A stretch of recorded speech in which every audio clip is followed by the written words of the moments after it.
حیرانگی کی بات ہے، پر رسول اللہ صلی اللہ علیہ وسلم تشریف لے آئے، پیدا ہوئے، آئے دنیا میں، وقت گزارا، تشریف بھی لے گئے، قوم ابھی اسی چکر میں ہے کہ حضور تشریف لائے اور خوشی ہو رہی ہے کہ حضور تشریف لائے، آئے کہ آپ کو رسالت، یہ منصب، یہ شان اس لیے بخشا گیا ہے کہ آپ کی آمد پر جلوس نکالا جائے۔ نوح علیہ السلام سے شروع کریں اور آج تک جتنا شرک اور جتنی قبر کی پوجا آج کے اس مکتبہ ہے فکر کے عمل میں ہے، اللہ کی زمین پہ اتنا شرک کسی گروہ نے نہیں کیا۔ یہود و نصارہ کافر تو ہیں ہی ہیں، مشرک بھی ہے، شرک بھی کرتے ہیں، لیکن وہ بدنام صرف کفر کی وجہ سے ہو کہ رسول اللہ کی رسالت پر ایمان نہیں لائے۔ باقی شرک میں تو ان سے وہ بہت پیچھے۔ کیا رسول اللہ صلی اللہ علیہ وسلم کی قبر کو چوکوں چوراہوں پہ بنا کے پوجا نہیں گئی، تعظیم نہیں کی گئی؟ رسول اللہ کی قبر کو عید کا ذریعہ، میلہ اور ٹھیلے کا ذریعہ نہیں بنایا۔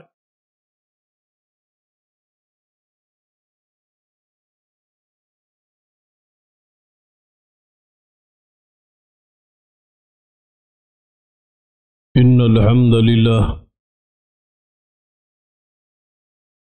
نحمده ونستعینه ونستغفره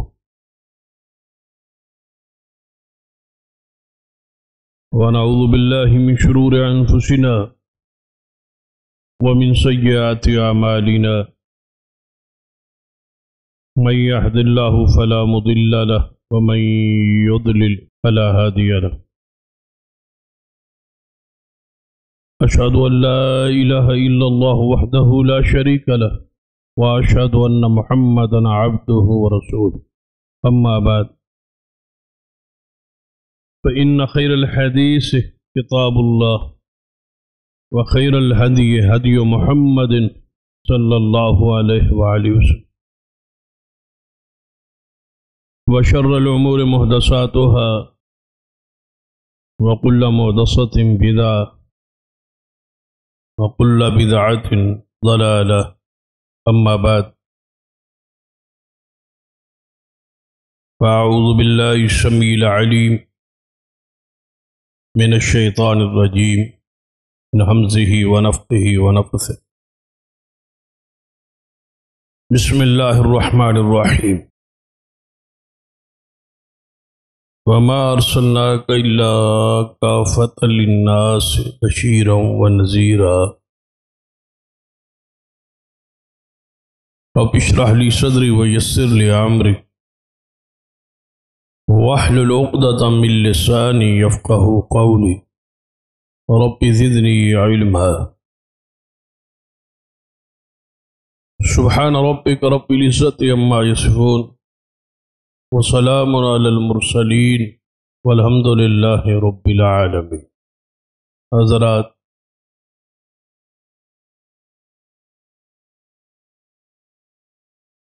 ربیع الاول کی مناسبت سے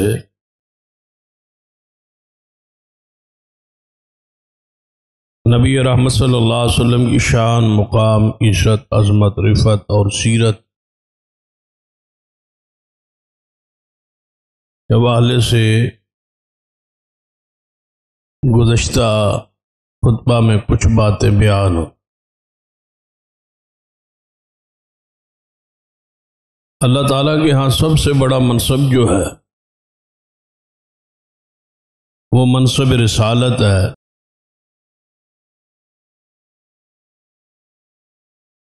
اس تو بڑا کوئی عہدہ اور منصب نہیں۔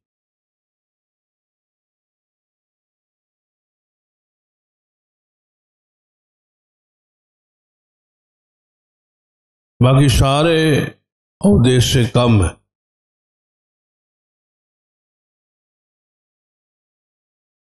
سب سے اونچا درجہ رسالت کا ہے۔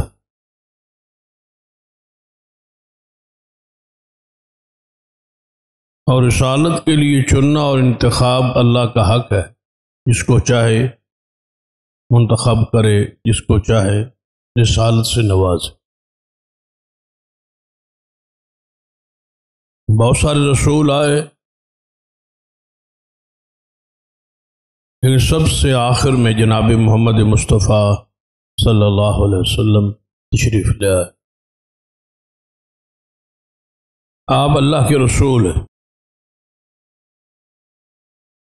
اسی واسطے کلمہ طیبہ اندر سب سے بڑے اونچے منصب کا اقرار ہے کہ محمد الرسول اللہ، محمد صلی اللہ علیہ وسلم اللہ کے رسول۔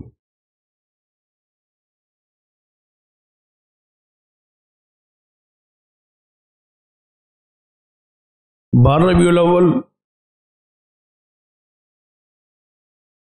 کو جو کچھ ہمارے ملک میں ہوا وہ آپ کے علم میں ہے، وہ سب کچھ نبی علیہ الصلوۃ والسلام کے ساتھ عقیدت، محبت، پیار کے اظہار کے لیے ہوا اور اسی کا بیان ہو۔ یہ الگ بات ہے کہ پیار کا یہ انداز، محبت کا یہ انداز نہ ہی قرآن میں ہے اور نہ ہی احادیث رسول۔ لیکن اس کے باوجود بعض لوگوں نے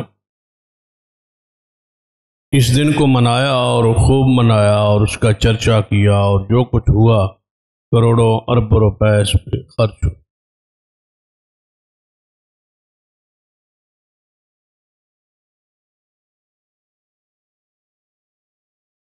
اور نبی علیہ الصلوۃ والسلام کی آمد کو، تشریف آوری کو مرحبا کہا گیا۔ بعض نے بلایا، بعض نے مرحبا کہا کہ آپ کی آمد مرحبا ہے، آپ تشریف لے آئے۔ لیکن حیرانگی اس بات پہ ہے کہ بلانے کے بعد اور آ جانے کے بعد ساری قوم اپنے آپ میں اپنے کاموں میں مصروف ہو گئی ہے، اور رسول اللہ صلی اللہ علیہ وسلم کو بلا کے بٹھا کے اب کوئی یہ نہیں کہنے والا کہ آپ کیوں تشریف لائے، اس لیے تشریف لائے۔ ویسے بھی عقلی طور پر بھی دیکھ لیں، غور کر لیں کہ مہمان تشریف لے آئے، اس کو بٹھانے کے بعد پوچھتے تو ہے نا آپ کس لیے تشریف لائے اور کیوں آئے، آنے کا مقصد کیا ہے۔ لیکن یہاں غالباً کوئی ایسا رواج نہیں، بلا کے بٹھا کے سارا آمد مرحبا کہہ گئے، اب قوم ساری اپنے اپنے کاموں میں مصروف۔ میں رسول اللہ صلی اللہ علیہ وسلم تشریف لے آئے، لیکن آئے کس لیے؟ قرآن پاک اس حوالے سے پڑھی کہ سرور کائنات محمد رسول اللہ صلی اللہ علیہ وسلم رسول کی حیثیت سے آئے، یہ سب سے اونچا درجہ ہے، اونچا منصب، اور اتنا بڑا درجہ اور اتنی بڑی شان کہ نبی علیہ الصلوۃ والسلام کی ذات اور درجات کیا ہیں کہ آپ امام الانبیاء، آپ رسولوں کے قائد، امام۔ نبی علیہ الصلوۃ والسلام نے اپنی شان خود بیان فرمائی، فرمایا قیامت والے دن میرے ہاتھ میں حمد کا جھنڈا ہوگا اور اس پر میں فخر نہیں کرتا، میں ساری آدم کی اولاد کا سردار ہوں گا لیکن میں اس پہ فخر نہیں کرتا،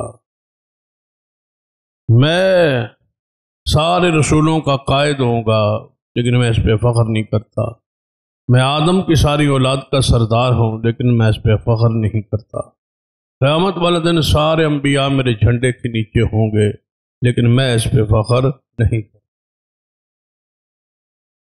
شان دیکھیں، مقام دیکھیں کہ آپ سارے جہانوں کے لیے رحمت،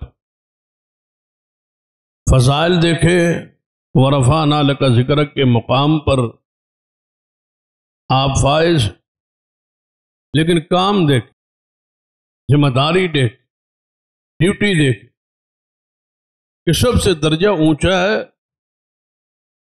سب سے شان زیادہ ہے، لیکن مشن کیا ہے، ذمہ داری کیا ہے، ڈیوٹی کیا ہے۔ اگر شان سب سے زیادہ ہے تو پھر ذمہ داری بھی سب سے بڑی ہو، اور ذمہ داری کیا ہے؟ قرآن پاک کے الفاظ فرمایا رسلا مبشرین و منذرین، لِأَلَّا يَكُونَ لِلنَّاسِ عَلَى اللَّهِ حُجَّةٌ۔ اللہ تعالیٰ سارے رسولوں کو اس لیے بھیجتا ہے کہ جا کے وہ خوشخبریاں دیں اور لوگوں کو ڈرائے، تاکہ قیامت والے دن سارے مخلوق پر اللہ کی طرف سے حجت قائم ہو جائے۔ کوئی بندہ یہ نہ کہہ سکتا مجھے تو ڈرانے والا سمجھانے والا کوئی نہیں آیا تھا، بلکہ قیامت والے دن اللہ تعالیٰ کی طرف سے پوچھا جائے گا الم یاتکم نذیر، تمہارے پاس کوئی نذیر نہیں آیا؟ الم یاتکم رسول منکم، کیا تمہارے پاس اللہ کی طرف سے رسول نہیں آئے؟ تمہارے پاس کوئی ڈرانے والا نہیں آیا؟ اللہ تعالیٰ کا یہ قانون ہی نہیں ہے کہ ڈرائے بغیر، حجت قائم کیے بغیر کسی کو عذاب، پہلے حجت قائم کرتا، رسولوں کو بھیجتا ہے، نبیوں کو بھیجتا ہے، اور وہ نبی اور رسول جا کے اپنی اپنی قوم کو ڈراتے ہیں، سمجھاتے ہیں، اور آخرت کے احوال سارا کچھ بیان کرتے۔ نبی علیہ الصلوۃ والسلام اتنے اونچے درجے پر ہو کے کام کیا ہے، ذمہ داری کیا ہے کہ آپ اللہ کے رسول ہیں، اللہ کی طرف سے پیغمبر ہیں، اللہ کی طرف سے قاصد ہیں، اللہ کی طرف سے ڈرانے والے اور ڈر سنانے والے اور خوشخبری اور بشارت دینے والے، اللہ کی طرف دعوت دینے والے، بلانے والے، جنت کی طرف بلانے والے اور جہنم سے ڈرانے والے ہیں محمد مصطفیٰ صلی اللہ علیہ وسلم۔ یہ آپ کی ذمہ داری، جتنا اونچا درجہ ہے ذمہ داری بھی اسی درجے، جتنی شان ہے۔ اب آپ دیکھیں، یہ ڈرانا، یہ قوم کو سمجھانا، یہ واعظ کرنا، یہ تبلیغ کرنا، یہ علم پڑھنا اور پڑھانا، یہ خطبے دینا، سننا اور سنانا، یہ تقاریر کرنا اور واعظ کرنا، کتنا عظیم ہستیوں کا کام، یہ ان سے اونچا ہے ہی کوئی۔ اور وہ کون ہے؟ انبیاء اور رسول، ان کی یہ ذمہ داری، ان کا یہ کام ہے، ان کا یہ فریضہ ہے۔ قرآن پاک کے الفاظ وَمَا نُرْسِلُ الْمُرْسَلِينَ إِلَّا مُبَشِّرِينَ وَمُنذِرِينَ، کہ ہم صرف رسولوں کو بھیجتے ہی اس لیے ہے، ہمارے بھیجنے کا مقصد یہ ایک ہے کہ وہ جا کے خوشخبریاں دیں اور جہنم سے لوگوں کو ڈرائے۔ انبیاء کے آنے کا مقصد ہی تو کیا یہ ذمہ داری سرور کائنات محمد رسول اللہ صلی اللہ علیہ وسلم نے پوری نہیں کی؟ آپ نے پوری کی۔ آگے یہ ڈیوٹی اور ذمہ داری یہ ہم پہ چھوڑ، امت، صحابہ کرام تابعین پر، تابعین تبع تابعین پر، یہ سلسلہ اس وقت سے جاری ہے اور آج تک ہے اور یہ قیامت تک جاری رہے۔ انبیاء کی یہ ذمہ داری وَمَا أَرْسَلْنَاكَ إِلَّا كَافَّةً لِلنَّاسِ بَشِيرًا وَنَذِيرًا۔ یہ ایک بات میں آپ کو سمجھانے کی کوشش کر رہا ہوں کہ سب سے اونچا درجہ رسول رسالت کا ہے، اور سب سے بڑی ذمہ داری جو رسولوں کو دی گئی ہے، اتنی شان والوں کو ڈیوٹی کیا ہے کہ لوگوں کو واعظ کریں، دعوت۔ یہ کتنا بڑا کام ہو، یہ کتنی بڑی فضیلت ہو، یہ پروگرامز، یہ جلسے، یہ دعوت کی پروگرام، یہ تبلیغی پروگرام، یہ دروس، یہ خطبات، آج علماء اور اساتذہ اور واعظین و خطباء کی ذمہ داری، لیکن بنیادی طور پر اللہ نے سب سے بڑے عہدے رسالت کو کے لیے جن کو چنا، اللہ نے یہ ڈیوٹی اور ذمہ داری ان کی لگائی۔ ان کی ذمہ داری کو، ان کی طرف سے ملنے والے جو مقام اور درجہ ہے اور ذمہ داری ہے، جو ڈیوٹی ہے، اس کو آج خطباء اور علماء سنبھال کے بیٹھے۔ بنیادی طور پر یہ ذمہ داری رسولوں کی، رسولوں کے بعد اس امت کے علماء کو یہ نصیب ہوئی۔ یہ غور کریں کہ رسول اللہ تو آئے، لیکن آئے کس لیے؟ 3 سال کا عرصہ ہے محمد مصطفیٰ صلی اللہ علیہ وسلم کی نبوت کا اور واعظ کا، تبلیغ کا۔ اس 23 سالوں کو پڑھیں کہ نبی علیہ الصلوۃ والسلام نے کیا کیا، جس کے لیے آئے تھے اس کو سمجھ۔ ہاں تو گئے، آئے تو 1450 سال ہو گئے، قوم کو ابھی صرف یہ اسی کی فکر ہے کہ آپ تشریف لے آئے اسی پر خوشی ہے، اسی پر کود رہی ہے، اسی پر ناچ رہی ہے، اسی پر کمکمے اور لائٹیں اور روشنیاں اور گلیاں سجا رہی ہے کہ حضور تشریف لے آئے۔ بھائی وہ آئے بھی صحیح اور آ کے تشریف بھی لے۔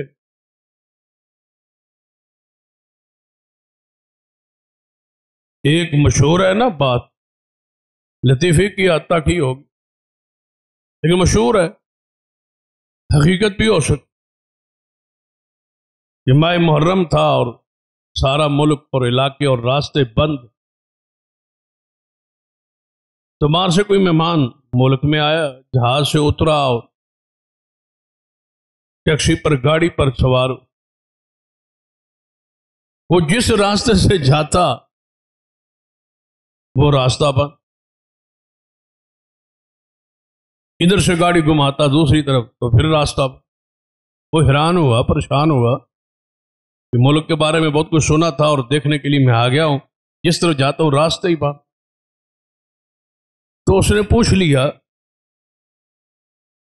اپنی اس گاڑی کے ڈرائیور سے کہ راستے کیوں بند؟ اس نے کہا کہ محرم الحرام کا مہینہ ہے، اس وجہ سے۔ وہ بڑا حیران ہوا، کہتا محرم الحرام کا مہینہ ہے تو راستے کیوں بند؟ یہ تو سمجھ آ گئی کہ مہینہ محرم کا ہے، لیکن راستے کا بند ہونا یہ سمجھ نہیں آ۔ پوچھنے والا وہ چونکے کافر تھا، غیر مسلم تھا، بڑا حیران ہوا، کہتا راستے بند ہے، مہینہ آپ کا کہتے ہیں کہ محرم کا ہے اور یہ بڑا مبارک مہینہ ہے اور ہمارے اسلامی سال کا پہلا مہینہ ہے، تو یہ ساری سمجھ آ گئی ہے، لیکن راستے کیوں بند؟ تو انہوں نے کہا ہمارے رسول صلی اللہ علیہ وسلم جن کا ہم کلمہ پڑھتے ہیں، ان کے نواسے جو تھے نا سیدنا حسین رضی اللہ عنہ، وہ شہید ہوئے، اس وجہ سے راستے بند۔ اس نے پھر حیرانگی سے پوچھا کہ ہمارے رسول کے نواسے شہید ہو گئے تو پھر راستے کیوں بند؟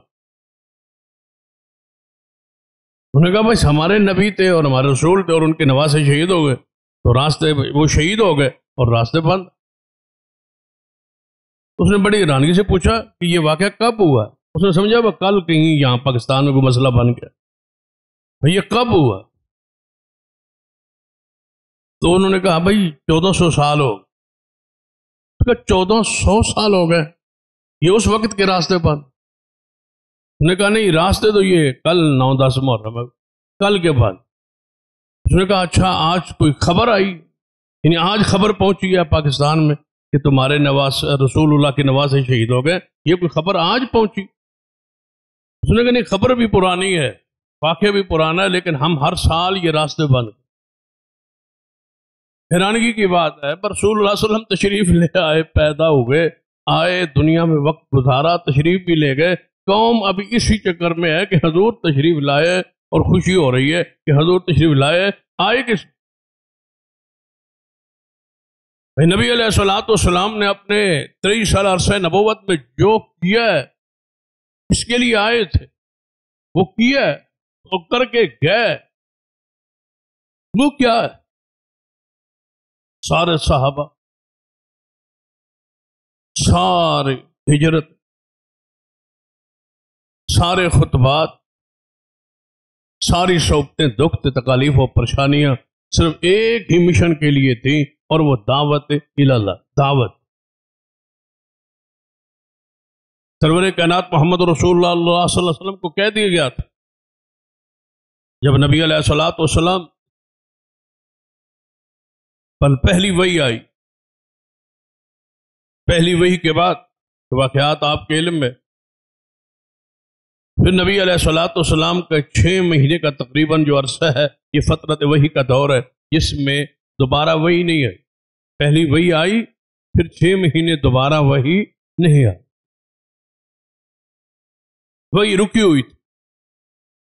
جبریل آئے غار ہیرا میں، وہ پیغام الہی دیا، اس کے بعد 6 مہینے پہلی اور دوسری وحی کے درمیان عرصہ ہے۔ تو جب دوسری وحی آئی ہے تو کہاں سے بات شروع ہوئی؟ یا ایھا المدثر قم فانذر، اے چادر اوڑھنے والے اٹھو، آپ کو رسول کس لیے بنایا گیا ہے؟ قم فانذر، آپ کو رسالت، یہ منصب، یہ شان اس لیے بخشا گیا ہے کہ آپ کی آمد پر جلوس نکالا جائے، گلیوں کو سجایا جائے، بازاروں کو سجایا جائے، اس لیے آپ کو بھیجا گیا ہے۔ قم فانذر، یقین جانیے اس آیت پہ غور کریں تو آج بھی تھرتھراہٹ بندے پہ کب کبھی طاری ہو کہ آپ چادر لے کے، چادر اوپر اوڑھے لیٹے ہوئے، اور جبریل آ کے کہتا ہے یا ایھا المدثر قم فانذر، اے چادر اوڑھنے والے اٹھو، آپ کو کس لیے بھیجا گیا ہے، کس لیے رسول بنایا گیا ہے، کہ کس لیے یہ شان اور مقام اور عزت اور عظمت بخشی گئی ہے۔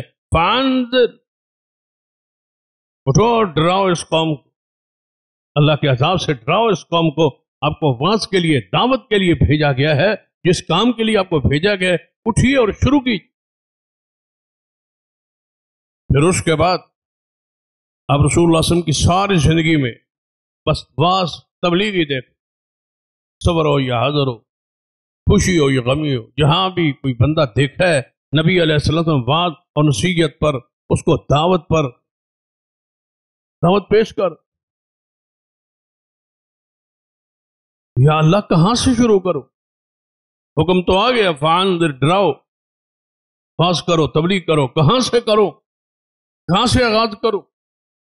فرمایا وانذر عشیرتک الاقربین، اپنے رشتہ داروں کو ڈراؤ، اپنے رشتہ داروں سے، اپنے گھر سے، اپنے قبیلے سے، اپنے قوم سے، خاندان سے شروع کرو۔ پھر نبی علیہ السلام نے دعوت کا وہ انتظام انسرام جس میں ابو لہب کی گستاخی اور توہین کا سلسلہ، پہاڑیوں پہ کھڑے ہو کے رسول اللہ بلاتے ہیں، ساری قوم قبیلے اکٹھے ہوتے ہیں اور آپ وعظ اور نصیحت کر۔ بھائی جو مقصد ہے محمد مصطفیٰ صلی اللہ علیہ وسلم کی تشریف لانے کا، وہ کیا ہے؟ کس لیے تشریف لے آئے؟ آپ کی ذمہ داری پہ قرآن کی آیت مبارکہ پہ غور کیجیے، یا ایھا الرسول بلغ ما انزل الیک من ربک، اے رسول صلی اللہ علیہ وسلم، ساری شانیں اسی لفظ رسول میں کہا کرتا ہوں، صرف محمد مصطفیٰ صلی اللہ علیہ وسلم کو جب رسول کہہ دیا، گویا سارے شانیں اور سارے زمانے کی جو شانیں ہیں وہ اس جملے میں موجود ہیں، ساری خوبیاں کیوں ہیں کہ آپ اللہ کے رسول ہیں۔ اس سے اونچا درجہ منصب کوئی ہوتا تو کلمہ طیبہ میں اس جملے کا ذکر ہوتا، محمد الرسول اللہ کا ذکر کیوں ہے کہ سب سے اونچا درجہ رسالت کا ہے، لفظ رسول کا۔ ساری خوبیاں خود اس کے اندر داخل اور شامل ہے۔ مبشر کیوں ہیں کہ رسول ہے، نذیر کیوں ہیں کہ رسول ہیں، داعی اللہ کیوں ہیں کہ رسول ہے، سراج منیرہ کیوں ہیں کہ رسول ہے، صاحب خلق عظیم کیوں ہیں کہ اللہ کے رسول ہے۔ ساری شانیں لفظ رسالت، لفظ رسول، منصب رسول، مقام رسول میں موجود۔ اس آیت سے بڑی واضح اور آیت کون سی ہو سکتی ہے؟ یا ایھا الرسول، اے میرے رسول، کون؟ جناب محمد صلی اللہ علیہ وسلم، بلغ ما انزل الیک من ربک، جو کچھ اللہ کی طرف سے آپ پر نازل ہوا ذرا اس کو بیان کرو، پہنچاؤ آگے۔ پہنچانا آپ کی ذمہ داری ہے، اس کے لیے بھیجے۔ اگر نبی علیہ السلام صرف اگر جلوس والا معاملہ ہوتا تو اللہ کی قسم مکے میں کوئی کافر بھی نہ ہوتا جو پیچھے رہتا۔ اگر حضور فرماتے ہیں نا، جن قبروں کی پوجا کرتے ہو کرتے رہو، جن بتوں کی پوجا کرتے ہو کرتے رہو، جو کچھ تم کرتے ہو سارا کچھ کرتے رہو، صرف جشن والے دن، جس دن میں پیدا ہوا اس دن جلوس نکالنا ہے، اور آپ نے اپنے گھوڑوں کو اور خچروں کو اور گدھوں کو اور اونٹوں کو سوار کے اور پوری طرح تیار کر کے لانا ہے، ہم نے باہر نکلنا ہے اور شام کو واپس آ جانا ہے، پھر سارا سال قبروں کی پوجا کرتے رہنا۔ اللہ کی قسم ایک کافر بھی پیچھے نہ رہے۔ وہ تو کہتے تھے محمد مصطفیٰ کو کہ آپ صادق بھی ہیں، امین بھی ہیں، اور پیارے بھی ہیں، اور سچے بھی ہیں، مانتے ہیں آپ کے پاس ہیں، آپ جیسا حسین اور جمیل کوئی نہیں۔ ان کو ولادت منانے پر کیا اعتراض؟ بلکہ ابو لہب کے بارے میں وہ تذکرہ ہوا تھا کہ اس نے لونڈی آزاد کی تھی۔ چلو وہ بھی سارا کچھ مان لیا جائے، وہ روایات مان لی جائیں، تو اس کا مطلب ہے کہ ولادت کی خوشی پر یا لونڈیاں آزاد کرنے پر تو اعتراض نہیں تھا، بلکہ وہ ساتھ معاملہ تو ہے اگلی معاملے کا جس کے لیے رسول اللہ تشریف لائے۔ جب وہ بیان ہوا تو اختلاف تو اس بات پر ہے، اور آج بھی اختلاف وہی ہے۔ جس قوم نے رسول اللہ کی ولادت کو، جشن کو منایا ہے، اس قوم سے بڑا قبر کا پجاری اللہ کی زمین پہ کون ہو سکتا؟ ساری تاریخ اسلام پڑھ لیجیے، رسول اللہ صلی اللہ علیہ وسلم سے لے کر آج تک حضور سے پہلے کے زمانے پڑھ لیجیے، نوح علیہ السلام سے شروع کریں اور آج تک جتنا شرک اور جتنی قبر کی پوجا آج کے اس مکتبہ ہے فکر کے عمل میں ہے، اللہ کی زمین پہ اتنا شرک کسی گروہ نے نہیں کیا۔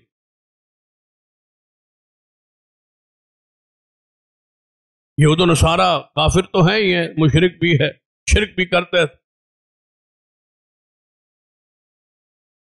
لیکن وہ بدنام صرف کفر کی وجہ سے ہو کہ رسول اللہ کی رسالت پر ایمان نہیں لائے، باقی شرک میں تو ان سے وہ بہت پیچھے۔ وہ گندے تب ہے، کافر تب ہے کہ ایمان نہیں لائے محمد مصطفیٰ کی رسالت پر، ایمان لے آتے اور قبر کی پوجا کرتے رہتے تو انہیں پوری جفی پانی تھی باسی کا پھرا بھائی بھائی۔ کوئی اختلاف نہیں ہے آپ کو اور ہمارا، وہ کلمہ پڑھ لیتے اور جو کچھ کرنا چاہتے تھے وہ کرتے رہتے۔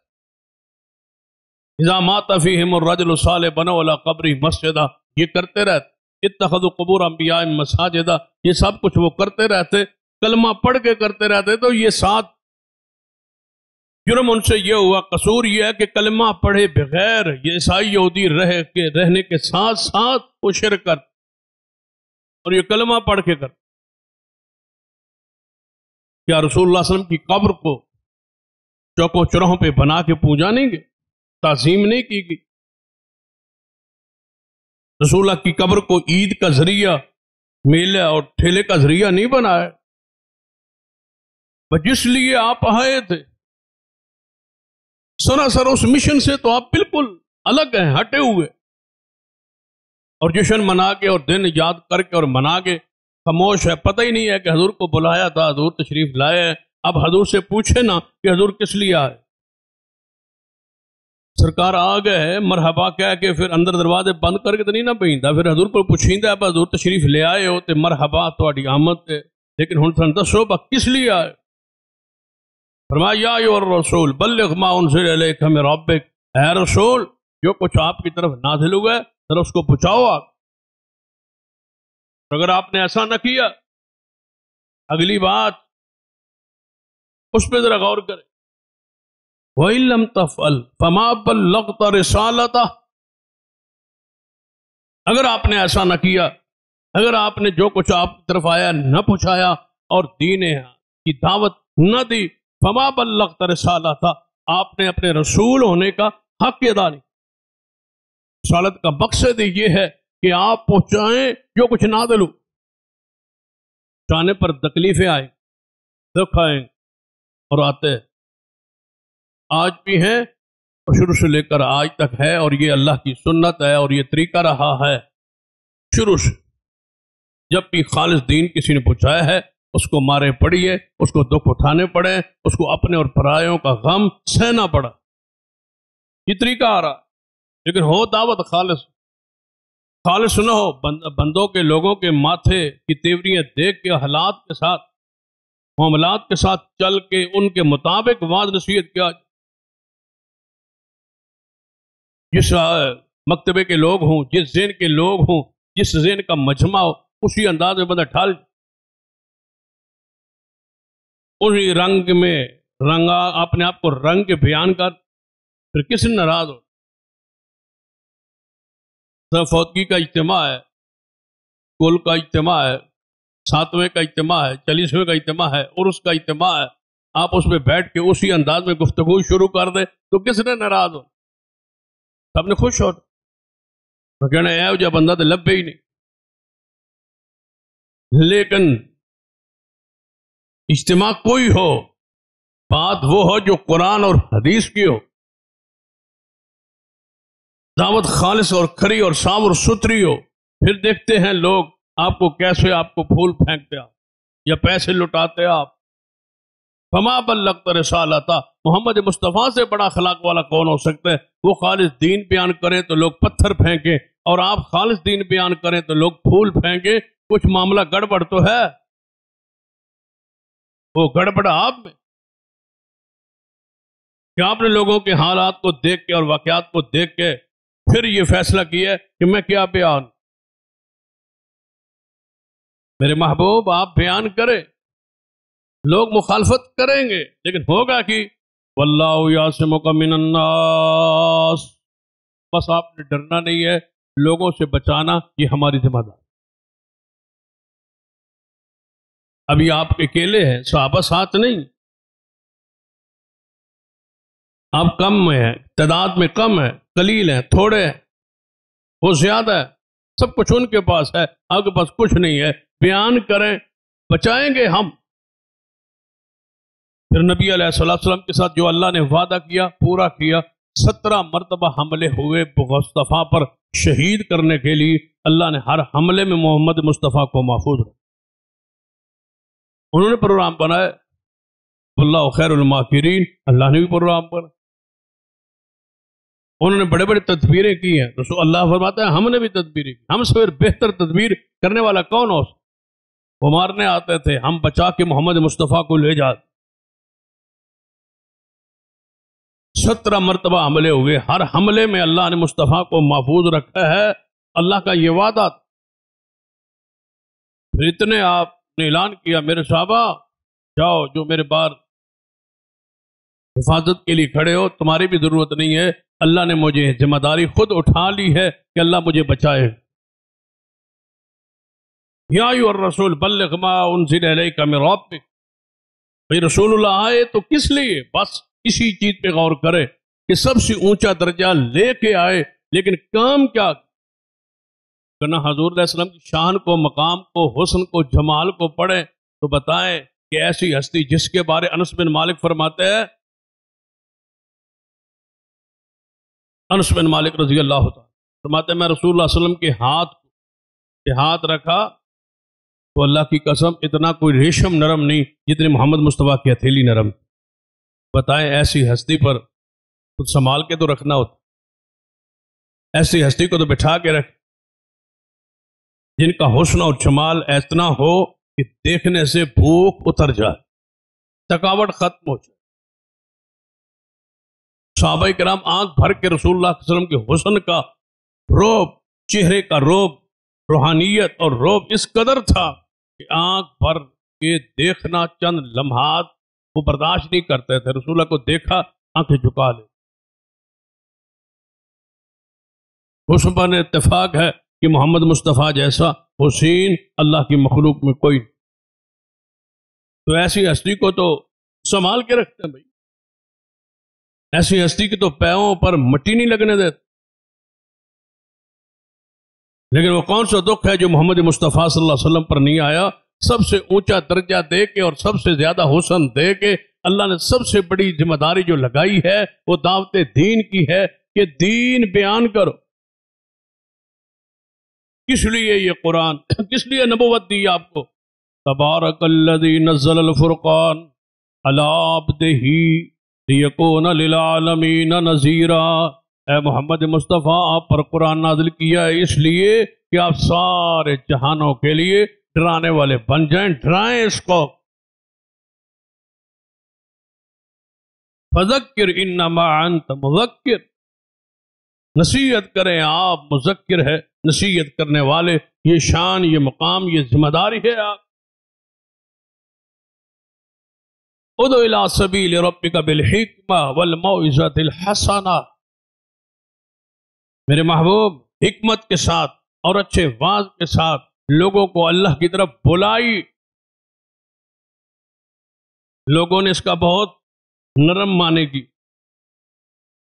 جب بھی کوئی امن امان کی یا نرمی کی بات ہوتی ہے تو شاید مبارک کو پڑھا جاتا. ادع الی سبیل ربک بالحکمت والموعظۃ الحسنہ. اللہ کہتا ہے پیارے حبیب صلی اللہ علیہ وسلم لوگوں کو اللہ کی راہ کی طرف بلائیے حکمت کے ساتھ اور اچھے واز کے ساتھ.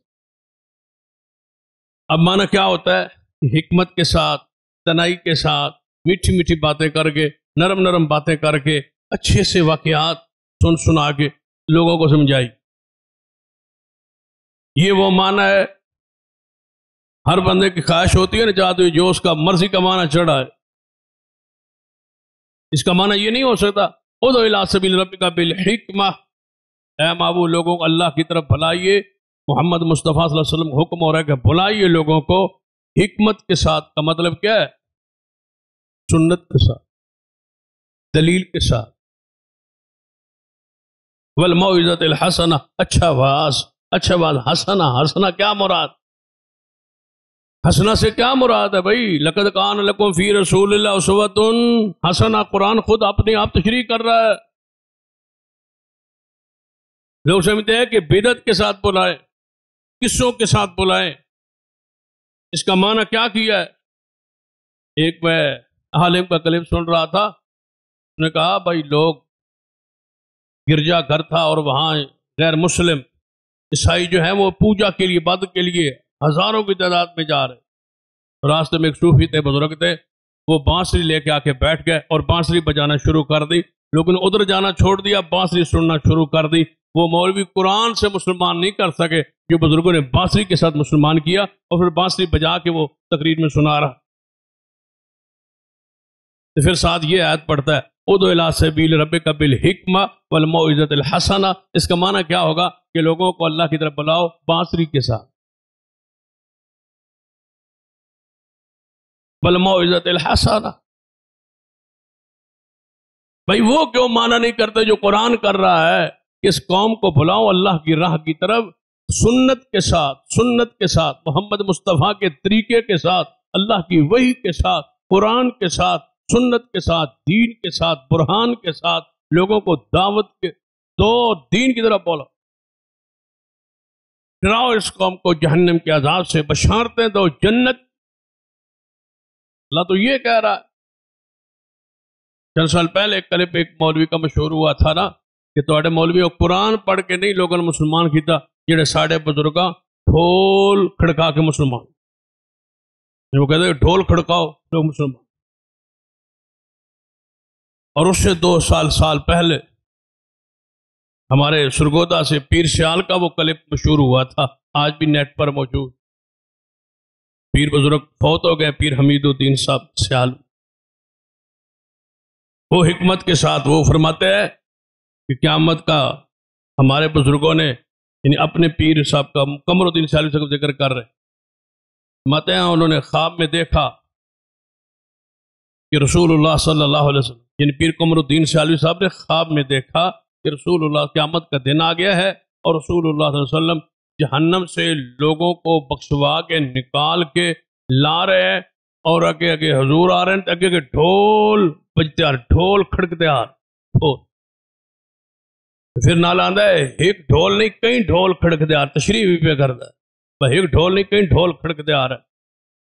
رسول اللہ خوش ہو رہا ہے کہ میں امت نو جڑا ہے وہ بخشوا کے آ رہے ہیں. پیر صاحب سارے مریداں نو جہنم چوں کڈی جا رہے ہیں اور ڈھول کھڑکتے جا رہے ہیں. یعنی رسول اللہ کو بھی ڈھول سنایا ہے نعوذ باللہ،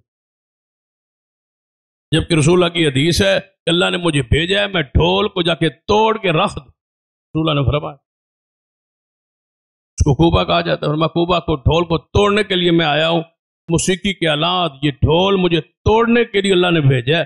رسول اللہ 12 کو تشریف لے آئے بقول تمہارے ڈھول توڑنے کے لیے اور تم کھڑکا رہے ہو ڈھول حضور کے. آئے تو صحیح، کوئی شک نہیں آئے کہ اس لیے ڈھول توڑنے کے. بانسری کی آواز کو ختم اور مٹانے کے وہ ڈھول کی آواز آ رہی تھی. رسول اللہ صلی اللہ علیہ وسلم جا رہے تھے، آپ نے اپنے دونوں انگلیاں اپنے کانوں میں ڈال کے فرمایا عبداللہ بن عمر سے کہ جب تک یہ آواز آتی رہے گی محمد مصطفیٰ اپنی انگلیاں کانوں سے نہیں نکال. رسول اللہ کی تو یہ سیرت. ادعو الی سبیل ربک بالحکمہ والموعظۃ الحسنہ کا معنی ہے کہ اس قوم کو کتاب و سنت کے ساتھ دین کی طرف دعوت دو. دلائل کافر نہ کہو، مشرک نہ کہو، گالی نہ دو، برا نہ کہو. یہ معنی ہے. دلائل کے ساتھ عقلی نقلی کتاب و سنت کے دلائل پیش کر، رد کرے شرک کا اور توحید کا اثبات کرے. فذکر بالقرآن، قرآن کیا کہتا ہے؟ فذکر بالقرآن. اس قوم کو محبوب نصیحت کیجئے کس کے ساتھ؟ بالقرآن، قرآن کے ساتھ. رب کہتا ہے قرآن کے ساتھ، یہ کہتے ہیں بانسری کے ساتھ. رب کہتا ہے قرآن کے ساتھ، یہ کہتے ہیں ڈھول کے ساتھ. اب ہم یہ حضور کا جو ذکر کر رہے ہیں، چوکو چوراہوں پہ شور شرابہ ہے، لوگ پوچھیں کس کا ذکر ہو رہا ہے؟ رسول اللہ کی میلاد ہو رہی ہے تو یہ حضور کی سیرت ہو رہی ہے نا، حضور کی شان ہو رہی ہے نا، حضور کا چرچا ہو رہا ہے نا. یہ چرچا. فذکر بالقرآن من یخاف وعید. قرآن کہتا ہے محبوب ڈرائیے اس قوم کو کس کے ساتھ؟ قرآن کے ساتھ. قرآن پاک فرمایا جا رہے ہو تو کیا جا کے کرنا ہے؟ قرآن کے الفاظ لقد من اللہ علی المؤمنین اذ بعث فیہم رسولا من انفسہم. سارا قرآن پڑھو. قرآن میں کہیں بھی یہ ذکر نہیں ہے کہ ہم نے محمد مصطفیٰ کو پیدا کر کے احسان کیا. اللہ کہتا ہے میں محمد مصطفیٰ کو رسول بنا کے احسان کیا. اصل احسان رسالت ہے، اس میں کوئی شک نہیں کہ بیشک رسالت ملی تب ہی ہے جب آپ پیدا ہوئے دنیا میں تشریف لائے. لیکن احسان بطور احسان جس کا ذکر کیا وہ ولادت کو نہیں بلکہ محمد مصطفیٰ کی بعثت کو، اللہ نے بھیجنے کو جب رسول بنایا ہے، یہ احسان. قرآن پاک کے الفاظ لقد من اللہ علی المؤمنین اذ بعث فیہم رسولا من انفسہم. اللہ نے یقیناً احسان کیا مومنوں پر. کون سا احسان؟ اذ بعث فیہم، جب بھیجا ان میں رسولا من انفسہم، رسول بنا کے محمد مصطفیٰ. رسول بن کے آنا یہ احسان. یا رسول تو آ گئے، کس لیے بھیجا ہے؟ کس کے لیے تشریف لائے؟ آگے اسی آیت میں وہ مقاصد 4 بیان کر دی. یتلو علیہم آیاتہ ویزکیہم ویعلمہم الکتاب والحکمہ، تاکہ میرے رسول جائے قرآن کی آیات کی تلاوت کرے اور ان کو دل کو پاک کرے، صاف کرے، ان کو کتاب کی سنت کی تعلیم دے. وَإِنْ كَانُوا مِنْ قَبْلُ لَفِي ضَلَالٍ مُبِينٍ، آپ کی آمد سے پہلے وہ سارے کھلی گمراہی میں تھے. ہم نے محمد مصطفیٰ کو بھیج کے اس گمراہی سے نکالنا چاہا. کس کے ذریعے؟ کتاب و حکمت کی تعلیم کے ذریعے، اور تزکیہ کر کے اور ان کو قرآن سنا کے ان کو پاک کرنا چاہا، گمراہی کو ختم کرنا چاہا. یہ کیسے ہو سکتا ہے کہ رسول اللہ کے زمانے سے جو پہلے کھلی گمراہیاں تھیں وہ قرآن اور حدیث سے ختم ہوں، اور آج گمراہی کسی اور چیز سے اور شے سے ختم ہو؟ یہ نہیں ہو سکتا. آج بھی صفائی اسی کے ساتھ ہوگی جس کے ساتھ صفائی محمد مصطفیٰ نے کی. جس شے سے معاشرے کو، قوم کو، گھروں کو، دلوں کو محمد مصطفیٰ نے سنوارا، اسی چیز سے آج بھی اسی نسخے سے یہ قوم سنورے. کوئی نیا نسخہ نہیں یہاں آزمایا جا سکتا اور نہ ہی وہ کرامت ہو سکتا. کسی نسخے کی کوئی حیثیت نہیں ہے. یہ کیسے ہو سکتا ہے کہ صحابہ کا دل تو قرآن سے صاف ہوں اور ہمارے دل ڈھول سے صاف، ہمارے دل کسی اور چیز سے صاف. قُلْ هَٰذِهِ سَبِيلِي، فرما دیجئے پیارے حبیب جناب محمد صلی اللہ علیہ وسلم، هَٰذِهِ سَبِيلِي، یہ میرا راستہ. کون سا میرا راستہ ہے؟ هَٰذِهِ سَبِيلِي أَدْعُو إِلَى اللَّهِ، یہ میرا راستہ ہے. عَلَىٰ بَصِيرَةٍ أَنَا وَمَنِ اتَّبَعَنِي، میرا بھی اور میرے ماننے والوں کا بھی یہی راستہ ہے. بصیرت پر، دلائل پر. یہی راستہ ہے کہ ہم اللہ کی طرف بلائیں دلیل پر. یہی میرے راستہ. قرآن پاک نے کیا کہا؟ حدیث پاک ساتھ ملائیے، میرے تواڈے پیرو مرشد جناب محمد مصطفیٰ صلی اللہ علیہ وسلم نے فرمایا بندے کے دل کی کیفیت 3 قسم کی زمین ہوتی ہے. جس طرح زمین 3 قسم کی ہوتی ہے، بندے کے دل بھی 3 قسم. بس آپ نے آج یہ فیصلہ کرنا ہے خطبہ جمعہ میں کہ آپ کا دل کس پوزیشن میں کھڑا ہے. رسول اللہ نے بیان کیا ہے، حدیث ہے کہ جس طرح زمین کی 3 قسم کی زمین ہوتی ہے نا، بندے کے دل کی کیفیت بھی وہی. ایک زمین ہوتی ہے زرخیز، میٹھی، اس پر بارش برستی آسمان سے، وہ پانی اپنے اندر جذب کر لیتی ہے اور فصل دے. ایک دل یہ ہے، اس پر قرآن برستا ہے، قرآن کی بارش برستی ہے، قرآن کی شفا برستی ہے، قرآن کی طرف سے ہدایت برستی ہے، قرآن کی طرف سے برکات. قرآن وہ سنتا ہے، وہ پڑھتا ہے، اس کا آنکھیں روتی ہیں، دل اس کا ڈر جاتا ہے اور وہ اس حق کو قبول کرتا. دوسری زمین ہوتی ہے پتھریلی. فرمایا اس پہ بارش برستی ہے تو وہ کہیں نہ کہیں پانی وہ جذب نہیں کرتا، لیکن پانی اس پر بہہ کے کسی نہ کسی ندی، نالے، تالاب میں نیچے والی جگہ پر جا کے اکٹھا ہو جاتا ہے، جس سے لوگ پانی پیتے ہیں، جانور پانی پیتے ہیں. یا آگے زمین کو اس سے پانی سٹور کر کے جمع کر کے ڈیم بنا کے کوئی جھیل بنا کے پانی آگے دیا جاتا. یہ بھی فائدہ مند. چلو اپنی جو بھی کیفیت ہے، لوگوں کو فائدہ خیر پہنچ رہی، لوگوں کو فائدہ ہو رہا ہے، لوگ اپنی پیاس بجھا رہے، پانی پی رہے، لے رہے، جانور پی رہے ہیں، زمانہ اس سے خیر پا رہا. یہ دوسرا قسم. تیسری زمین ہے وہ بنجر، وہ کلر والی، وہ شور والی. بارش برستی رہتی ہے، نہ پانی اندر جذب ہوتا ہے اور نہ اس سے کوئی وہ کڑواہٹ، نہ کوئی اس سے جانور پانی پیتا ہے. بندوں کے لیے بھی کیچڑ ہی ہے، جو بندہ اس سے گزرتا ہے وہی گر رہا ہے اور چھینٹے اس پہ پڑ رہے ہیں اور گر رہا ہے، پھسلن بنی ہوئی ہے. یہی حالت ہے اس بدبخت انسان کی جس کے دل کی یہ کر. قرآن اثر نہیں کرتا، دین اثر نہیں کرتا، سنت اثر نہیں کرتی، شریعت اثر نہیں کرتی. قرآن پڑھتے جائیں، حدیث پڑھتے جائیں، وہ پڑھتا جائے، سنتا جائے، اس پہ اثر ہی نہیں. اس کا یہی کام ہے. بس بنجر ہے، کلر والا دل ہے، شور والا دل ہے، سیاہ دل ہے، بد ضمیرہ انسان ہے. بس اس کا دل پتھر سے بھی آگے بڑھ چکا ہے، کلر اور سیاہ ہو چکا ہے. کچھ کالے پتھر ہوتے ہیں، سیاہ پتھر ہوتے ہیں، جس کی کوئی کیفیت، جس کی کوئی حالت.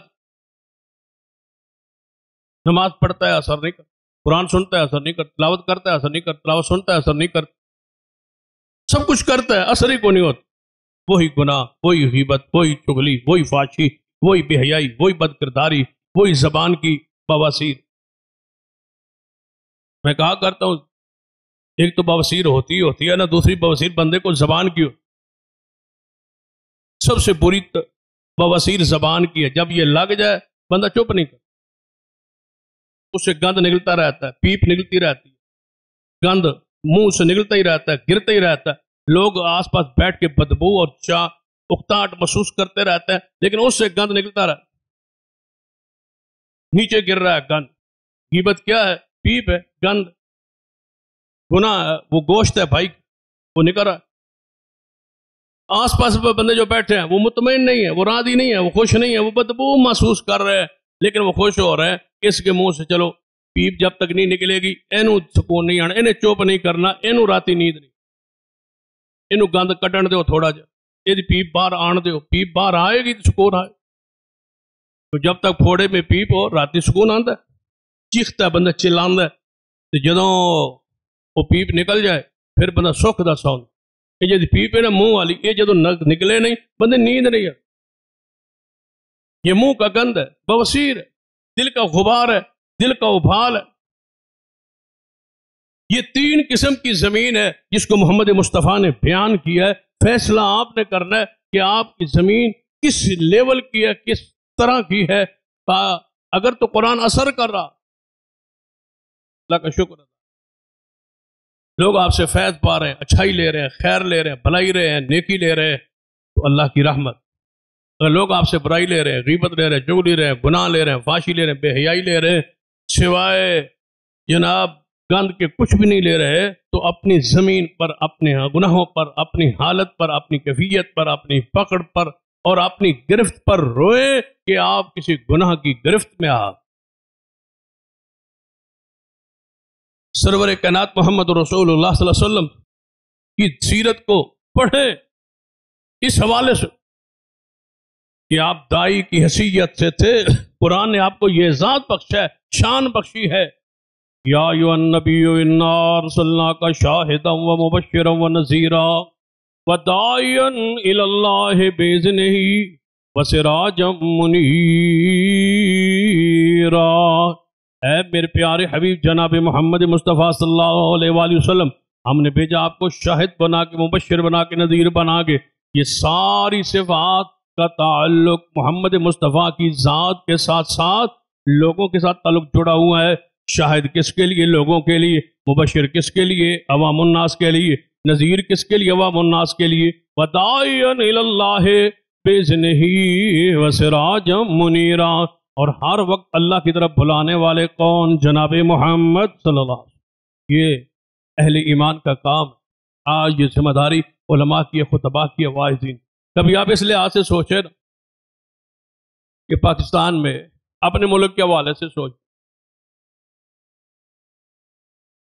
کہ جنہوں نے یہ ماہ ربیع الاول میں جشن منایا اور یہ خوشی منائی اور یہ سارا کچھ کیا، بدعات خرافات کی، ان کے مقابلے میں ہمارے علماء، ہمارے مدارس، ہمارے خطباء، ہمارے واعظین کتنے کم تعداد۔ محلے میں دیکھ لیں ہم کتنے ہیں اور باقی جو ہے فرقے وہ کتنے تعداد میں، ہم ان کے مقابلے میں کتنے؟ بہت کم، بہت کم تعداد میں ظاہری طور پر ہم کتنے کم ہیں۔ مساجد کو دیکھ، پورے محلے میں جائیں، کتنی مساجد دوسرے فرق کی ہیں اور کتنی مسجدیں ہماری ایک ہی ہوگی، ہماری تو ایک ہی۔ محلے کی سطح پر یہ بات کہہ رہا ہوں، پھر اس کو شہر کی سطح پر سمجھے، پھر اس کو صوبے کی سطح پر، پھر ملک کی سطح پر، پھر دنیا کی سطح پر۔ پہلے یہاں سے شروع ہونا کہ ہم مساجد کے لحاظ سے، مدارس کے لحاظ سے، تعداد کے لحاظ سے دوسرے فرقوں کے مقابلے میں ہم کتنے کم۔ اس کمی کو، اس تعداد کو دیکھ کے پھر فیصلہ کریں کہ 12 ربیع الاول کے جشن میں اور جلوس میں آبادی کے لحاظ سے جتنے محلے میں لوگ رہتے ہیں ان میں سے کتنے بار لوگ، میں سمجھتا ہوں جتنے محلے میں دیگر فرقوں کے مقابلے میں ہماری تعداد جتنی کم ہے، اس سے بھی ان کی تعداد کے مقابلے میں باہر میں نکلنے والے اس سے بھی کم۔ یعنی ہماری جو تعداد ہے نا پورے محلے میں، پھر پورے شہر میں، پورے صوبے میں، پورے ملک میں، اس سے بھی کم۔ اسی مرتبہ ہائے فکر کے لوگ اگر 100 ہیں تو باہر نکلنے والے 4%، 5%، 10% سے زیادہ سے زیادہ آپ کہہ لیں 10% لوگ باہر نکلے ہوں گے، 90% لوگ باہر نہیں نکلتے۔ وجہ اب غور کریں کہ ہماری دعوت میں اللہ نے کتنی خیر رکھی، ہماری دعوت میں کتنی قوت اور طاقت اور بصیرت اور حکمت اور دلائل ہیں کہ دنیا ان کی تعداد میں اکثریت کے باوجود، ان کے ساتھ منسلک ہونے کے باوجود، ان کے اس مسئلے سے، اس جشن سے 10% انہی کے لوگ ان سے مطمئن نہیں۔ مطمئن نہ ہوتے سارے نکل، اور سارے اگر نکل کھڑے ہوں، پھر ذرا غور کریں، اگر سارے نکل کھڑے ہوں، ایک بندہ بھی گھر میں نہ رہے تو پھر بار روڈ کی جشن کی صورت کیا ہو؟ صرف ہم رہ جائیں باقی سارے نکل کھڑے ہوں، صرف ہمارے گھر رہ جائیں باقی سارے نکل کھڑے ہوں، مرد بھی، عورتیں بھی، بچے بھی سارے کھڑے ہو جائیں، باہر نکل آئیں، پھر کیفیت کیا ہو؟ اس کا مطلب ہے ان کے اپنے گروہ کا 10% سے زیادہ ان پر بندے مطمئن نہیں ہے۔ یہ ہے ہماری دعوت کی بصیرت اور دلائل کہ لوگ باوجود اس کے کہ ہمارے مدارس، مساجد، علماء، خطباء، واعظین کم ہے، لیکن اللہ نے ہماری دعوت میں یہ تاثیر رکھی ہے کہ لوگ سنتے بھی ہیں، سمجھتے بھی ہیں، اور ان کی ساری فضولیات کو لوگ کہتے ہیں کہ ان کا دلیل کوئی نہیں ہے، سوائے عقل والا، شعور والا بندہ یہ کام نہیں کرتا، وہ نہیں نکلتے۔ یہ ہے وہ مقابلے میں کتاب و سنت کی وہ دعوت، وہ بصیرت، وہ دلائل جس کو اللہ نے غلبہ دیا۔ ہم غالب نہ صحیح، لیکن ہمارے مسلک کے دلائل غالب ہیں پوری دنیا۔ ہر سی بندہ غور کرتا ہے، سوچتا ہے یار جو یہ کہہ رہے ہیں یہ ٹھیک ہے، جو وہ کہہ رہے ہیں نہیں۔ لگتا ہے ان کا کھانے پینے کا کوئی معاملہ ہے، یہ ٹھیک نہیں ہے، جو یہ دعوت دے رہے ہیں یہ ٹھیک نہیں۔ بھائی عید بھی ہوتی تو نماز ہوتی، عید بھی ہوتی تو کوئی سنجیدگی ہوتی، عید بھی ہوتی تو کوئی عبادت گاہ ہوتی، عید بھی ہوتی تو کوئی نہ کوئی اس کا طریقہ کار ہوتا۔ اور میں ایک اور انداز سے بات سمجھایا کرتا، شیعہ ہے نا، شیعہ حضرات، ان کا جلوس شروع ہوتا ہے اور جلوس ختم ہوتا ہے، ایک جگہ سے شروع ہوتا ہے دوسری جگہ پہ ختم ہوتا ہے، اور طے ہوتا ہے، اور قانون میں لکھا ہوتا، اجازت میں لکھا ہوتا، روٹ میں لکھا ہوتا کہ یہاں سے شروع ہونا ہے، یہاں پر جا کے ختم ہونا، اتنے بجے شروع ہونا ہے، اتنے بجے ختم ہونا۔ لیکن یہ ہمارا بارے بھی لوگ جلوس ہے، شروع کہاں سے ہونا ہے کوئی پتہ نہیں، ختم کہاں ہونا ہے کوئی پتہ نہیں، اس کا روٹ کیا ہے کوئی پتہ نہیں، جدھر منہ آئے ادھر ٹوٹ، انہیں اس کا نہ کوئی آگا ہے نہ کوئی اس کا پیچھے، نہ اس کوئی اول ہے نہ اس کوئی انتہا ہے۔ یہ چیزیں بولتی ہے کہ یہ ساری خود ساختہ چیزیں، بھئی کدھر سے جانا ہے کوئی پتہ نہیں، کدھر جانا ہے کوئی پتہ نہیں۔ بھئی صاحب رسول پیدا ہو، یہ ٹھیک ہے، آپ کدھر جا رہے ہیں؟ بھئی ہم باہر جا رہے ہیں۔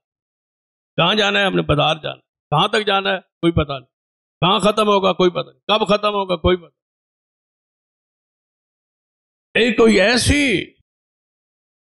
خرافات اور بدعات اور رسومات کر دی گئی ہے، اب اسلام ہو، دین ہو، شریعت ہو، تو چلو وہ تو میں نے مثال ایک عام طور پہ دی ہے نا، مثال سنت کی دیتے ہیں، شریعت کی دیتے ہیں، شریعت کو دیتے، شریعت بھی ہو اس کا بھی کوئی نہ کوئی دن، کوئی نہ کوئی وقت، کوئی نہ کوئی انداز، کوئی نہ کوئی کیفیت اس کی طے۔ وہ تو میں نے ایک بدی جلوس کی دی ہے نا، بس اس سے تو وہ بہتر ہے، چلو ٹائم تو کوئی مقرر کیا ہے نا، کوئی روٹ تو مقرر کیا ہے نا، یہ تو بھی اس سے بھی گئے گزرا، نہ روٹ ہے نہ ٹائم ہے نہ وقت۔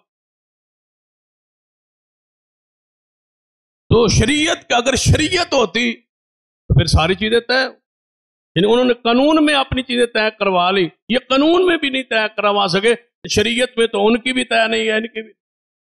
شریعت بھی عید الفطر ہے، کب شروع ہونی ہے، کس وقت شروع ہونی ہے، طے، کب تک بھائی سورج ڈلنے سے پہلے پہلے پڑھنی ہے، اس کے بعد کوئی عید الفطر یا کوئی عید الاضحیٰ، ٹائم دے دی، کیسے پڑھنی ہے بتا دی، کیسے کپڑے پہننے بتا دی، گھر سے نکلنا ہے کیسے نکلنا ہے بتا دی، واپس جانا ہے بتا دی، عیدگاہ میں بیٹھنا ہے کیسے بیٹھنا ہے واضح کر دی، وہاں پڑھنا کیا ہے بتا دی، عید کی رکعت کتنی ہے بتا دی، عید کے بعد خطبہ ہے سننا ہے بیان کر، دعا ہے بیان کر دی، آپ کی عید ہے کیا کرنا ہے کوئی پتہ نہیں، کرنا کیا ہے بھائی کوئی پتہ نہیں ہے، بازار جانا ہے جسا نہیں پتا، بازار جانا ہے، باہر نکلنا ہے، گھوڑے تے چڑھنا ہے، گھوڑا نہ لبے تو رکشے چڑھنا ہے، رکشا نہ لبے تو موٹر سائیکل تے چڑھنا ہے، جی موٹر سائیکل لب جائے تو پچھوں سلنسر کٹ دے بنا، تے جی وہ کوئی نہ لبے تو پھر ایویں ٹرالی تے چڑھ جانا، ٹرالی نہ لبے تو ٹرک تے چڑھ جانا، جی ٹرک نہ لبے تو پھر گڈی تے چڑھ جانا، کرنا کی کچھ پتہ نہیں، اللہ کی قسم اس قوم کو کچھ پتہ نہیں۔ محمد مصطفیٰ صلی اللہ علیہ وسلم کا دین، حضور نے کی فرمایا؟ آپ فرمایا میرا دین ایسا دے کے جا رہا ہوں جس کے دن سے زیادہ راتیں روشن، محمد مصطفیٰ، ایک چیز طے، آج کب شروع ہوگا کب ختم، کہاں سے چلنا ہے کہاں جانا، مینا پہنچنا ہے، مزدلفہ میں پہنچنا ہے، جناب آپ نے عرفات پہنچنا، عرفات میں کب سے واپسی شروع ہونی، کیسے آنا ہے، مزدلفہ میں کیا کرنا ہے، مینا میں کیا کرنا ہے، کب پہنچنا ہے، کتنے دن رہنا ہے، کیا کرنا ہے، جو عبادت ہو وہ طے، جو بدعت ہو وہ طے ہی نہیں، پتہ ہی نہیں کہ اس کا اول کیا ہے آخر کیا ہے، کرنا کیا ہے، کچھ پتہ نہیں۔ ہر پنڈ، ہر بستی، ہر شہر، ہر محلے، ہر ملک کی الگ الگ جائیں، ہر ملک کی الگ بدعت کی یہ دلیل ہے کہ ہر گلی ہر محلے کی وکری ہوئی۔ اور میں نے کئی مرتبہ بار بھی دوستوں تقریروں میں جلسوں میں یہ بات کہی اور لوگوں نے پریکٹیکل اس کو کیا۔ میں نے کہا بھائی سوال ایک دفعہ آیا کہ یہ جو اذان سے پہلے مروجہ صلاۃ پڑھتے ہیں الصلاۃ والسلام علیک یا رسول اللہ، یہ حدیث میں ہے؟ میں نے کہا بھائی حدیث میں تو یہ تو بات ہے، ان کو بھی پتا ہے، سب کو پتا ہے، زمانے کو پتا ہے کہ حدیث میں کوئی نہیں، حدیث میں نہیں ہے۔ اب یہ ہے اسلام میں دین میں یا نہیں؟ میں نے کہا بڑا آسان سا طریقہ ہے، ایک ہی اذان کا طے کر، مثلا زور کی اذان ہے نا اس کو طے کر۔ آپ بھی شک آپ میں سے کوئی بندہ تجربہ کرنا چاہے تو کر، مثلا آج جمعہ ہے تو عشاء کی اذان طے کر لیں، مغرب کی کر لیں، عصر کی کر لیں، 5 بندے یہاں سے کوئی مقرر کر لیں، یہیں سے بیٹھے بیٹھے 5 بندے مقرر کر کہ آپ نے ایک بندے کی ڈیوٹی لائیں کہ آپ نے عصر کی اذان فلاں مسجد میں جہاں صلاۃ پڑھی جاتی ہے اس مسلک کی اس مسجد میں آپ نے جا کے اذان سننی ہے، اور جو وہ پہلے صلاۃ پڑھے اس کو لکھ کے لانا، وہ لے آئے۔ دوسرا بندہ اس مسجد میں، تیسرا بندہ تیسری مسجد میں، چوتھا بندہ چوتھی مسجد میں، پانچواں بندہ پانچویں مسجد میں۔ ایک محلے کی ایک مسلک کی 5 مسجدوں میں 5 بندے بھیجے، اگر 5 صلاۃ اذان سے پہلے جو پڑھیں وہ لکھ کے لائیں، وہ آئیں اور کاپیاں میرے سامنے رکھیں، اگر 5 کی مل جائیں تو میں آپ کی بات مان، 5 کے الفاظ نہیں ملے، 5 کے الگ الگ الفاظ ہوں، ایک مؤذن کچھ اور پڑھے گا، دوسرا کچھ اور، تیسرا اور، چوتھا اور جب اذان شروع ہو اللہ اکبر، یہاں سے اذان شروع ہوتی ہے نا اللہ اکبر، چاہے مسجد اہل حدیث کی ہو، بریلوی کی ہو، دیوبندی کی ہو، جب اذان شروع ہوتی ہے کہاں سے شروع ہوتی ہے؟ اللہ اکبر۔ اس سے پہلے جو صلاۃ پڑھی گئی، ایک مسلک، ایک جماعت، 5 مسجدیں، 5 مؤذن، 5 کی صلاۃ الگ الگ الگ الگ۔ جب اذان شروع ہوئی 5 مسجدوں کی اذان ایک، اللہ اکبر پہ شروع ہوئی، کہاں ختم ہوئی؟ لا الہ الا اللہ۔ بریلویوں کی یہی، دیوبندیوں کی یہی، اہل حدیثوں کی یہی ہے۔ یہ اذان ایک کیوں، صلاۃ الگ الگ کیوں؟ یہ مسلک مختلف ہے، وہ مسلک ایک ہے۔ کبھی آپ کچھ عقل سے سوچ لے، یہ مسلک مختلف ہے، ایک بریلوی ہے، دوسرا دیوبندی ہے، تیسرا اہل حدیث ہے، تینوں مؤذن ہے، تینوں کی اذان کے الفاظ ایک ہے، ایک مسلک ہے، ایک محلہ ہے، 5 مساجد ہے، 5 مؤذن ہے، صلاۃ الگ الگ کیوں ہے؟ اسی لیے کہ یہ بنائی گئی ہے اور یہ اذان محمد کے سینے پہ اتاری گئی، جو آسمان سے آئے وہ ایک ہوتی ہے، انٹرنیشنل ہوتی ہے، بین الاقوامی سنت پوری دنیا میں ایک ہوتی، بدعت ہر محلے، ہر بستی، ہر شہر، ہر گلی کی الگ الگ الگ ہوتی۔ اب کہتے ہیں جی اس وقت جشن کا اندازہ اور تھا، کیونکہ اس وقت لیٹا شیٹا کون آئی ہیں، رکش کون آئے کہ ہوں، اور میں کہتا ہوں اس وقت عید الفطر اور عید الاضحیٰ 1450 سال پہلے عید الفطر یہی تھی جو آج 1450 سال پاکستان میں ہے، عید الاضحیٰ وہی تھی جو آج ہے، اذان وہی جو آج ہے، نماز وہی جو آج ہے، حج وہی حضور کے زمانے میں جو آج ہے، سارے مسائل وہی، انٹرنیشنل طور پر، بین الاقوامی طور پر، قدیم سے لے کر آج تک، رسول اللہ سے لے کر آج تک ساری چیزیں ایک جیسی چلتی آ رہی ہے۔ یہ واحد عید ہے جو کہتے ہیں اس دور میں اور تھی، آج اور ہے، ہر دور میں الگ الگ تھی۔ اس کا مطلب ہے اس کو تبدیل کیا جا رہا ہے، حالات کے ساتھ، بدعات کے ساتھ، خرافات کے ساتھ، ضرورت کے ساتھ، روٹی کے ساتھ اس کو تقسیم کیا جا رہا ہے۔ جو بدعت ہو وہ الگ ہوا کرتی ہے، جو سنت ہو پوری دنیا میں ایک ہوا کرتی ہے۔ اگر اس طرح سمجھ نہیں آئی، آسان لفظوں میں سمجھاتا ہوں، ہم تشہد آخری تشہد میں کیا پڑھتے ہیں؟ درود پڑھتے ہیں نا، اللہم صلی علی محمد وعلی آل۔ یہی ہے، یہاں امریکہ میں جائیں وہ انگریز جو انگریزی بولتے ہیں مسلمان، لیکن انگریزی میں درود نہیں پڑھتے، درود کس میں پڑھتے ہیں؟ نماز میں اور عربی میں یہی اللہم صلی علی محمد۔ اہل عرب بھی یہی، اہل عجم بھی یہی، کسی دور کا کسی ملک کا کوئی زبان، پشتو بولنے والا ہو، سندھی بولنے والا ہو، بلوچی بولنے والا ہو، وہ یونانی بولنے والا ہو، پاکستانی اردو بولنے والا ہو، عربی بولنے والا، انگریزی، کوئی زبان بولے، جب نماز پڑھے گا سبحانک اللہم سے لے کر یوم یقوم الحساب تک یا سلام تک یا آخر تک ایک الفاظ ہوں گے، کیونکہ یہ سنت ہے۔ جو بدعت ہوگی وہ ہر ملک کی، ہر علاقے کی، ہر بستی کی، ہر شہر کی الگ ہوگی۔ انشاءاللہ یہ ہماری دعوت بصیرت پر، دین پر، دلائل پر، قرآن پر، حدیث پر قائم ہے۔ اسی کے لیے محمد مصطفیٰ تشریف لائے تھے، آپ نے دعوت دین کا حق ادا کیا۔ حضور کی ذمہ داری دین کو پہنچانا تھا، آپ نے پہنچایا ہے، اور دین کو ہم سنبھال کے بیٹھے۔ حضور نے دین کیسے پہنچایا، کہاں کہاں پہنچایا، اس پر تفصیل آئندہ خطبات میں ہوگی۔ اللہ سے دعا ہے اللہ عمل کی توفیق بخشے۔ اقول قولی ھذا واستغفر اللہ لی ولکم ولسائر المسلمین، وآخر دعوایا الحمد للہ رب